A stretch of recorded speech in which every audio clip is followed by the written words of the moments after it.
नमस्कार, हिमाचल समाचार में आपका स्वागत है। आज के मुख्य समाचार। मुख्यमंत्री ने कहा, मेले एवं त्योहार हमारी समृद्ध संस्कृति के परिचायक। ड्रोन बनेंगे प्रदेश की आर्थिक मजबूती के संवाहक। प्रदेश की विद्यालय नेतृत्व अकादमी राष्ट्रीय पुरस्कार से सम्मानित। और अब समाचार विस्तार से। मुख्यमंत्री ठाकुर सुखविंदर सिंह सुक्खू का पहली बार चंबा पहुंचने पर आज भव्य स्वागत किया गया।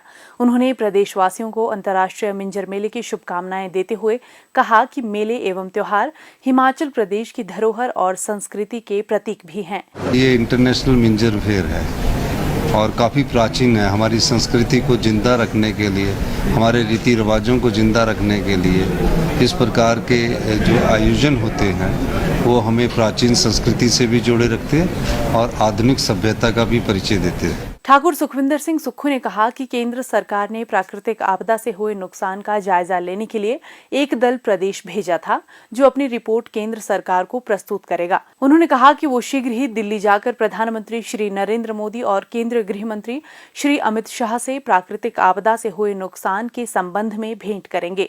उन्होंने कहा कि आपदा के कारण प्रदेश में लगभग 8,000 करोड़ रुपए का नुकसान हुआ है। उन्होंने कहा कि हिमाचल प्रदेश ने दृढ़ता के साथ इस आपदा का सामना किया। राज्य सरकार ने 48 घंटे के भीतर प्रभावित क्षेत्रों में बिजली व पानी की अस्थायी आपूर्ति सुनिश्चित की। उन्होंने आपदा प्रभावित क्षेत्रों में रहकर स्वयं राहत एवं बचाव कार्यों की निगरानी की है। अब प्रदेश में स्थिति बहाली का कार्य युद्ध स्तर पर चल रहा है। उन्होंने कहा कि खराब मौसम के कारण वो जिला चंबा के होली नहीं जा पाए, लेकिन जल्द ही वो होली के दौरे पर आएंगे। उन्होंने कहा कि राज्य सरकार ने मानवीय दृष्टिकोण को सामने रखकर मुआवजा राशि में 10 गुना तक की वृद्धि की है। होली में जो भी प्रभावित परिवार है, मैंने डिप्टी कमिश्नर को निर्देश दिए हैं कि जो हमने मुआवजा है उस मुआवजे की राशि उन तक पहुँचे और कोई भी ऐसा आम व्यक्ति, गरीब व्यक्ति वंचित नहीं रहना चाहिए मुआवजे से। तो हमने उस दृष्टिकोण से भी जो भी प्रशासनिक अधिकारी है उन सबको हमने आदेश दे दिए हैं और हमने मुआवजे की राशि भी बढ़ाई है। इससे पूर्व एनपीएस कर्मचारी संघ ने मुख्यमंत्री को सम्मानित किया और पुरानी पेंशन योजना की बहाली के लिए उनका धन्यवाद किया। मुख्यमंत्री ने कहा कि प्रदेश पर 75,000 करोड़ रुपए का कर्ज होने के बावजूद राज्य सरकार ने सरकारी कर्मचारियों को पुरानी पेंशन प्रदान की है। उन्होंने कहा कि राज्य सरकार प्रदेश के विकास में महत्वपूर्ण भूमिका निभाने वाले कर्मचारियों को सम्मान से जीवन यापन का हक देना चाहती है। कांग्रेस पार्टी ने अपने प्रतिज्ञा पत्र में ओपीएस बहाली की गारंटी दी थी, जिसे पूरा कर दिया गया है। उन्होंने कहा कि केंद्र सरकार के पास एनपीएस के 10,000 करोड़ रुपए लंबित हैं और केंद्र से इसे वापस दिलवाने में विपक्ष को राज्य सरकार की मदद करनी चाहिए। प्रौद्योगिकी में हो रहे निरंतर बदलाव वास्तव में दुनिया को तीव्र गति से बदल रहे हैं। वर्तमान में प्रौद्योगिकी में इतने अधिक नवाचार सम्मिलित हो गए हैं कि आज इसका उपयोग दुनिया की अधिकांश गंभीर समस्याओं के समाधान में कारगर है। ड्रोन तकनीक इन्हीं में से एक है। ड्रोन तकनीक कृषि, बुनियादी ढांचे, निगरानी, खनन, भूस्थानिक, मानचित्रण, आपातकालीन प्रक्रिया, परिवहन, रक्षा और कानून प्रवर्तन सहित विभिन्न महत्वपूर्ण क्षेत्रों में तेजी से लोकप्रिय हो रही है। ये एक ऐसा उपकरण है जो अपनी व्यापकता के कारण रोजगार और आर्थिक विकास में सहयोगी है, विशेषकर दूरदराज और दुर्गम क्षेत्रों के लिए वरदान है। हिमाचल प्रदेश भविष्य की प्रौद्योगिकी के साथ तेजी से आगे बढ़ रहा है। प्रदेश सरकार ने राज्य की भौगोलिक स्थिति को ध्यान में रखते हुए मुख्य रूप से कृषि और बागवानी क्षेत्रों में मानव रहित हवाई वाहनों अथवा ड्रोन का अधिकतम उपयोग करने का निर्णय लिया है। चौधरी सरवण कुमार हिमाचल प्रदेश कृषि विश्वविद्यालय पालमपुर के वैज्ञानिकों और शोधकर्ताओं को प्रौद्योगिकी का उपयोग करने और अपने शोध को प्रयोगशालाओं से खेतों तक ले जाने के लिए आवश्यक कदम उठाने के लिए कहा गया है, ताकि किसानों को सबसे अधिक लाभ हो सके। कृषि क्षेत्र में ड्रोन का उपयोग दक्षता बढ़ाने, कीटनाशकों और उर्वरकों की बर्बादी में कमी लाने, पानी की बचत इत्यादि विशिष्टताओं के साथ किसानों के लिए एक वरदान साबित होगा। ड्रोन के माध्यम से पारंपरिक छिड़काव विधियों की तुलना में कम मात्रा में छिड़काव और उर्वरक अनुप्रयोग की लागत में कमी सुनिश्चित होगी। इससे खतरनाक रसायनों के प्रति मानव जोखिम भी कम हो जाएगा। प्रगति व उन्नति के लक्ष्यों को सहजता से प्राप्त करने के लिए प्रदेश सरकार निरंतर आगे बढ़ रही है।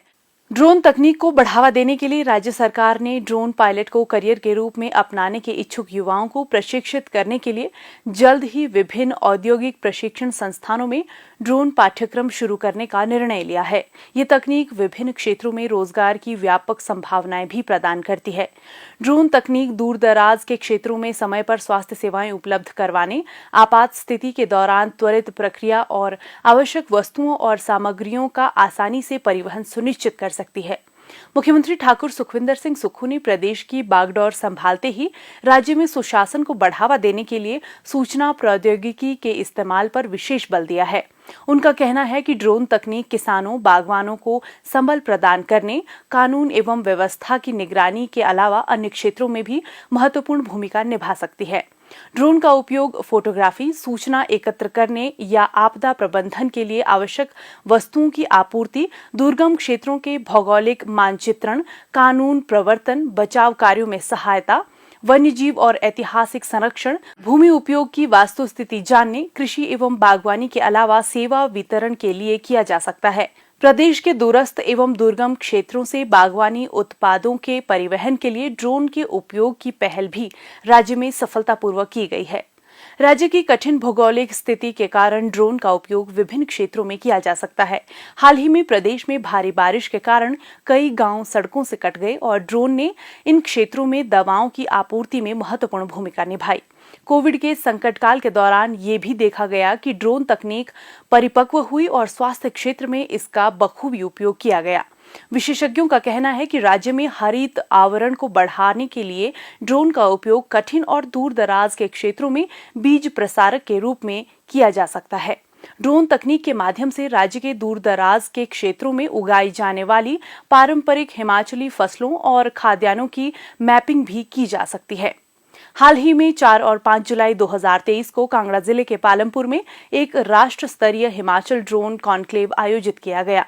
2 दिवसीय कार्यक्रम में विभिन्न हितधारकों और छात्रों के लिए एक ड्रोन प्रदर्शनी व संवाद सत्र के अलावा 200 करोड़ रुपए के समझौता ज्ञापन भी हस्ताक्षरित किए गए।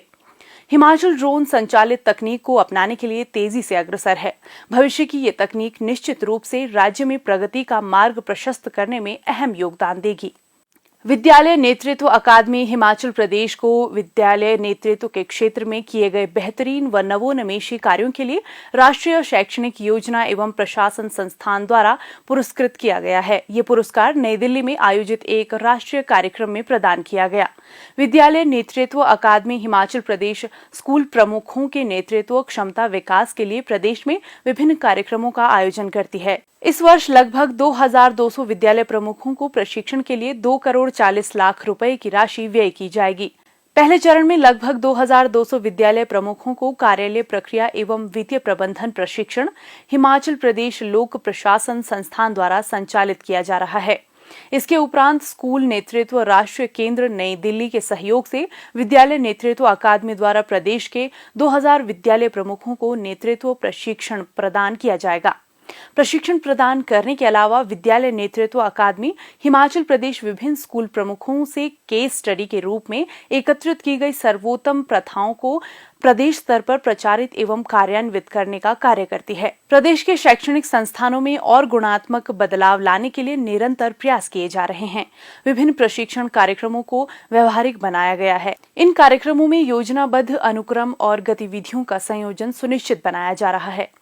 हिमाचल समाचार देखने के लिए सब्सक्राइब करें यूट्यूब चैनल हिमाचल समाचार, फॉलो करें ट्विटर @DPRHP, लाइक करें Facebook page information and public relations department Himachal Pradesh, visit करें वेबसाइट www.himachalpr.gov.in।